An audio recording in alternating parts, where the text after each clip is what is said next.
속았지? 아니 안 속았는데? 이런 건방진 스카이.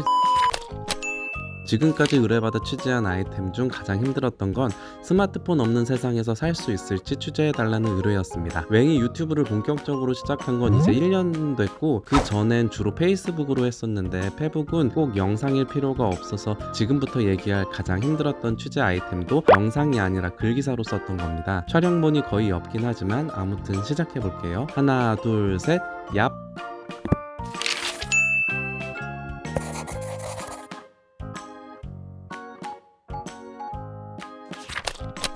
취재를 했던 3년 전에도 저는 스마트폰 중독자였습니다. 자려고 이불 속에 누워 페이스북에 들어갔다, 인스타에 들어갔다, 유튜브에 들어갔다, 네이버 웹툰에 들어갔다 반복하다 보면 한두 시간 지나는 건 금방이었죠. 특히 유튜브에 접속하면 갯벌에 발을 담근 것처럼 빠져나오기가 어려웠습니다. 특히 먹방을 볼 때면 내가 지금 뭐하고 있는 건가 한심해하면서 계속 봤죠.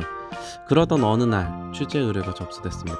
스마트폰에 너무 많은 시간을 뺏기는 것 같아요. 스마트폰 없이 생활할 수 있을까요? 처음엔 이걸 해야 하나 말아야 하나 조금 망설였지만 어쨌든 해보기로 결정. 설악 깊숙한 곳에서 투지폰을 찾았습니다. 충전을 하고 전원 버튼을 길게 눌렀지만 흰색 스카이폰은 켜지지 않았습니다. 마지막으로 사용한 게 2011년 3월이니까 저희 투지폰은 6년여 세월 동안 어둡고 차가운 서랍 속에서 서서히 의식을 잃어갔던 겁니다. 잼짱님에게 투지폰을 빌려 기기 변경을 하려고 대리점을 찾아갔더니 직원이 당황해 어딘가 전화를 걸었습니다. 직원은 여기서 1년 정도 일했는데 투지폰으로 갈아탄 사람은 제가 처음이랬습니다. 이젠 연락처를 옮길 차례. 당시 주소록에 3662개의 전화번호가 저장돼 있었는데 이 중 1199개만 저장됐습니다. 당시에 저는 이거 괜찮으면 계속 투지폰 써볼까? 하는 생각도 있었지만 시작부터 이 생각을 접게 됐죠. 데이터 쓸 일이 없으니 요금제도 바꿨습니다. 기본료 12,100원에 음성통화 1초당 1.98원, 문자 한 통에 22원.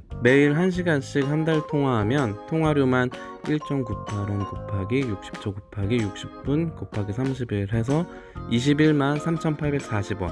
옛날 생각이 나더군요. 학창시절 저는 여자친구와 투지폰으로 통화하면서 통화료가 많이 나올까봐 계속 통화시간을 확인해야 했습니다. 갑자기 들리지 않는 척 뭐라고? 안 들려 이러다가 종료 버튼을 누른 뒤 전화가 오길 기다렸던 기억이 떠올랐습니다. 이런 생각을 하는 동안 모든 절차가 마무리됐습니다. 앞으로 제가 쓸 핸드폰은 스카이 IMB-1000. 전원을 켰더니 핸드폰이 경쾌하고 우아한 목소리로 말했습니다. 투지폰으로 바꾸니 이건 디퍼런트해도 너무 디퍼런트했습니다. 걷다 보면 자꾸 엉덩이가 전화를 걸었고 주머니 속에서 여보세요? 야 전화를 걸었으면 말을 하고 하는 누군가의 절규가 개미소리처럼 들리면 전 얼른 휴대폰을 꺼내 사과했습니다. 미안해, 내가 건 게 아니라 엉덩이가 걸었어. 문자 보내는 것도 보통 일이 아닌 게 예를 들어 박이란 글자를 적으려고 하면 박까지 적고 기억을 찾고 있는 동안 커서가 움직여 박이 됐습니다. 내가 정말 스마트폰 없는 세상에서 산 적이 있긴 했던 걸까? 기기를 바꾼 지 하루도 안 돼 투지폰 체험 취재를 접고 싶은 마음이 아니 땐 굴뚝 같았지만 이미 엎질러진 투지폰이었습니다. 에티카시라고 적힌 별을 꾹 누르면 투지폰은 부르르 몸을 떨며 진동 모드로 전환됐습니다. 마치 이번이 마지막이란 각오로 죽을 힘을 다해 움직이고 있습니다 라고 호소하듯 말이죠. 샵 옆에는 자물쇠 모양이 그려져 있었는데 이걸 눌렀더니 핸드폰이 잠겼습니다. 비밀번호 모르는데? 이러면서 0000을 눌렀더니 풀렸습니다.